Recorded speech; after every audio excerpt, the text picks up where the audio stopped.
Hello friends, எல்லாருக்கும் happy international family டேங்க. இன்றைக்கு குடும்பத்தின் தினமாக எல்லாரும் செலிப்ரேட் பண்றாங்கங்க.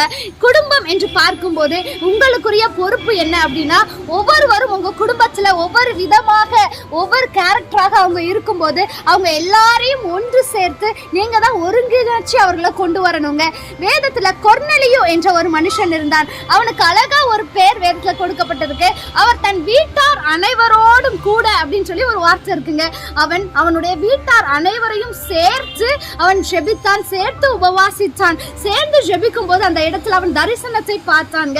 சேர்ந்து இருக்கும்போது அந்த இடத்துல கர்த்தர் பெரிய காரியத்தை செய்வார். இன்றைக்கு நீங்களும் உங்க குடும்பத்துல எல்லாரும் ஒவ்வொரு விதமாக இருந்தாலும் எல்லாரையும் நீங்க தான் ஒருங்கிணைக்கணும். நீங்க தான் அந்த காரியத்தை சேர்த்து வைக்கக்கூடிய பொறுப்பு உங்கள் மேலதாங்க இருக்கு. இன்றைக்கு நீங்க அந்த காரியத்தை செய்வீங்க நம்புறேன். ஆமென். God bless you.